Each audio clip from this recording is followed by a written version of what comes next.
Sommet de l'IA à Paris, quand l'éthique sert de fond d'écran aux dictatures numériques.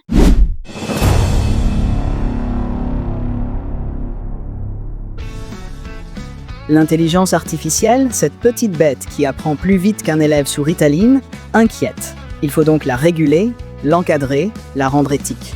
Et qui mieux que la France, la Chine et l'Inde pour donner des leçons de transparence et d'inclusivité. La Chine, championne du crédit social et du flicage biométrique. L'Inde, où la reconnaissance faciale sert surtout à calmer les manifestants. Et la France, patrie de la start-up nation, dont l'algorithme préféré reste Pôle emploi. Un sommet international sans les rois du pétrole. Petit détail cocasse, les États-Unis et le Royaume-Uni, soit les mecs qui fabriquent réellement l'IA, ont poliment décliné l'invitation. Pourquoi ? Parce qu'ils ne sont pas là pour faire de la broderie.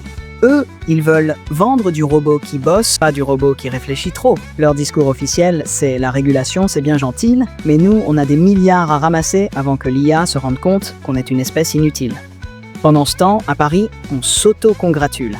Ça signe des chartes, ça pond des grands discours sur la gouvernance mondiale de l'IA, pendant que les vraies décisions sont prises à San Francisco dans un open space en tongs. L'IA éthique, un concept sponsorisé par les hypocrites. Alors bien sûr, on nous vend une intelligence artificielle durable et responsable. Tellement responsable que dans 5 ans, elle fera les CV, les entretiens d'embauche et le licenciement en 4K HD. Tout ça grâce à un observatoire sur l'impact énergétique de l'IA, histoire d'être bien sûr que nos algorithmes travaillent proprement avant de nous remplacer proprement. Et puis, on nous promet une IA accessible à tous, histoire que même les plus pauvres puissent profiter du plaisir de discuter avec un chatbot au RSA.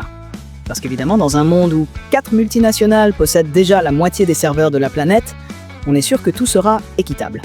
Pendant ce temps, l'IA continue de bosser, et nous, on continue de la regarder. Finalement, ce sommet, c'est comme une réunion de voisins qui discutent du réchauffement climatique en installant un barbecue XXL en plein air. On cause d'éthique. Mais pendant ce temps, les machines continuent de s'entraîner. Elles apprennent à coder, à écrire, à prédire nos comportements, et bientôt à ne plus avoir besoin de nous. Mais rassurez-vous, tout va bien. La France veille, la Chine aussi, et l'Inde. Ça ne peut que bien se passer.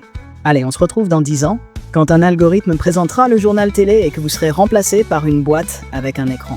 Mais une boîte éthique, bien sûr.